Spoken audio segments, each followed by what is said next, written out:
In the summer of 1988, a man sold the most famous record company in America.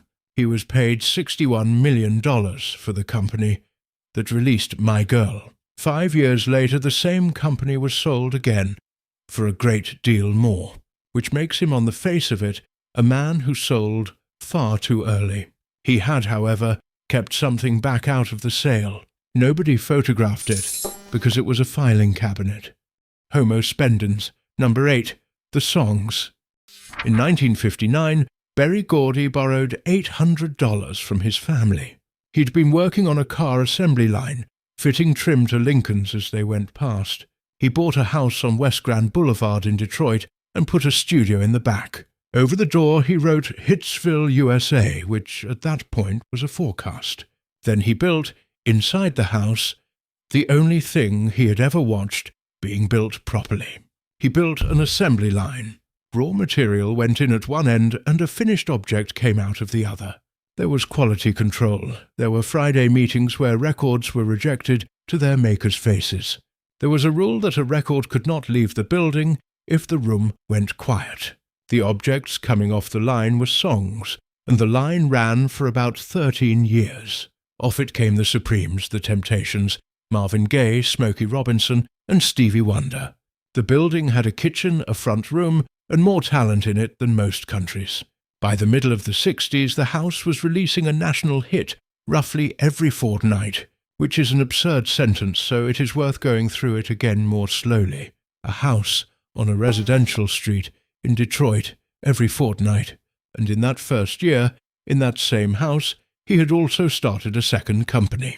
It had no studio, no artists, no staff to speak of, and no front door of its own. It has never appeared in a photograph, because there was nothing in it to photograph. He called it Jobete after his 3 children, which is roughly the effort it was given. Its entire business was owning the words and the tunes, not the records. The records were the other company, the one with the sign over the door. At the time, this distinction interested almost nobody in the American record business. Records were the business. Records were the thing you could hold and stack and photograph. The other thing was a drawer of paper, and a drawer of paper is not a story. So for decades nobody wrote about it, which suited it enormously. For 13 years the line ran, and then the industry it ran in changed shape entirely. The record business stopped being a business of houses and became a business of conglomerates. A conglomerate owns a record label roughly the way it owns a cement works. It could put a record into every shop in America inside a week. The house could not. The house had to telephone people and be charming. A conglomerate could also offer an artist more money than a house physically contains. So the artists began to leave, and they left loudly because they were famous. Michael Jackson went. Diana Ross went. By the 1980s, the most famous record company in America was losing money. This is the part that usually gets tidied up in the telling. We will leave it untidy. He was not selling from strength. Nobody sells the family house from strength. What he had was a company that needed a hit every year to be worth anything at all. And hits, unlike buildings, cannot be insured, inherited, or ordered in advance.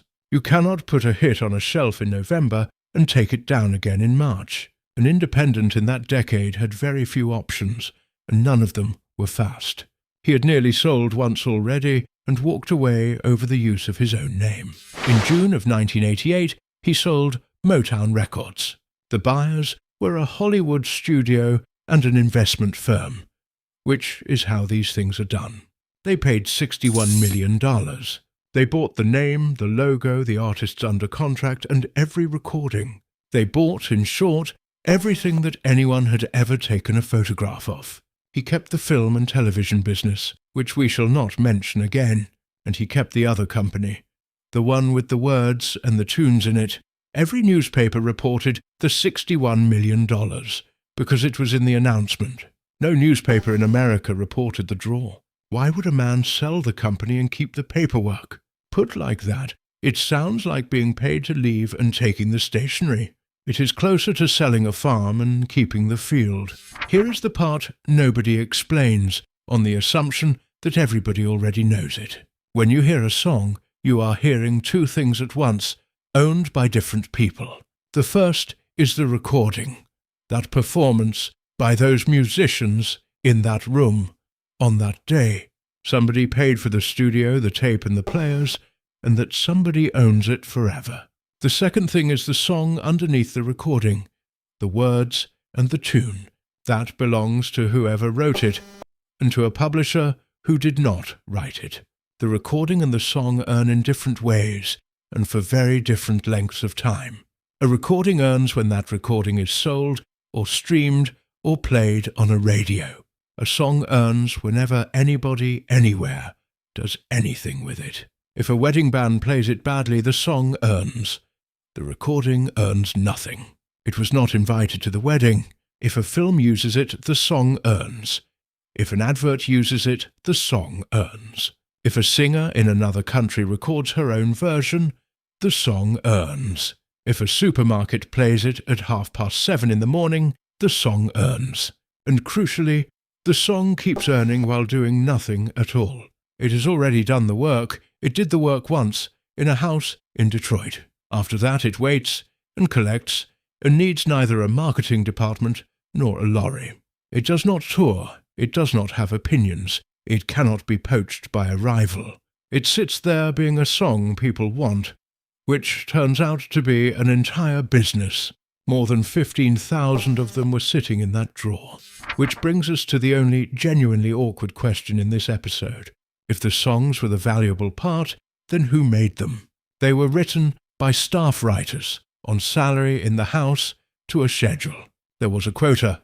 They met it week after week for years, which nobody should be able to do. Smokey Robinson wrote. Norman Whitfield wrote. So did three men called Holland, Dozier, and Holland. They wrote for the Supremes, for the Temptations, and for whoever was in the studio that week. Under the arrangement of that era, the company published what its writers wrote. That was the standard arrangement at every label in the country.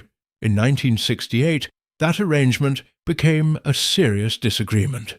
Holland, Dozier, and Holland left over royalties. The company sued. They countersued. It was settled 9 years later, and that is the whole of what is on the record. Before any of it was worth a fortune, somebody sat in a room and wrote it down. Their names are worth holding on to, because the numbers are about to arrive. Meanwhile, the company he had sold was not sitting quietly in a drawer. The new owners did something that is easy to say and extremely hard to do. They ran it well.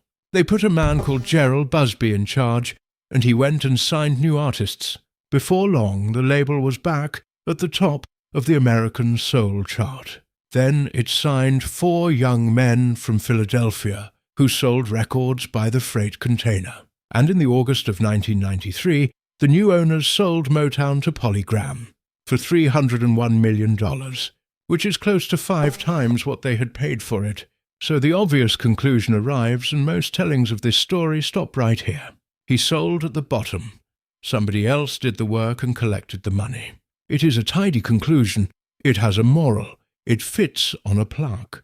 It survives for about 4 more years. In 1997, a British music publisher came to see him. EMI did not want the name. It did not want the logo, the building, or any recording. It wanted the drawer. It bought half of what was in it, for $132 million, for half of the paperwork of a company he had already sold. Then it came back twice more, and by the end it owned every song in there. The record company sold for $61 million. The song sold for $322. He had sold the half that everybody could photograph. He had kept the half that nobody could. The paperwork beat the company by more than $250 million.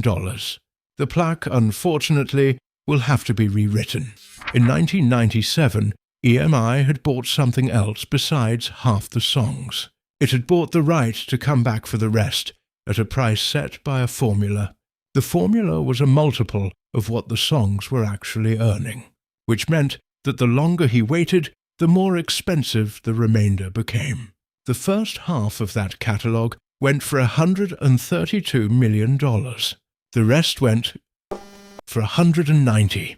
Same songs, same house, Same Tuesday, 7 years older. Nothing was added. Nobody wrote anything new, nobody recorded anything new. It appreciated by lying in a drawer, being popular. And that is the difference between the two halves of Motown, stated as plainly as it goes. The record company's value had to be earned again by whoever owned it every single year.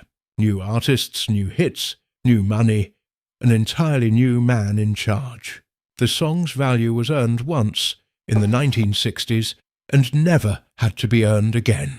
This line between the record and the song is where the music business does all its fighting. Lennon and McCartney lost the rights to their own songs in a takeover in 1969. Years later, those songs were bought by Michael Jackson. He had learned the value of owning songs from Paul McCartney himself. McCartney had explained it to him over dinner as a friend. That friendship did not entirely recover. Since then, the price of a catalogue has done nothing whatsoever but climb. Bruce Springsteen sold his, Bob Dylan sold his, nobody bid that hard for a label. Queen's went recently, for a reported $1.25 billion. The record companies, meanwhile, continue to be sold to one another every decade or so. The companies keep changing hands. The songs keep being bought. The house on West Grand Boulevard is a museum now. You can go and stand in the studio.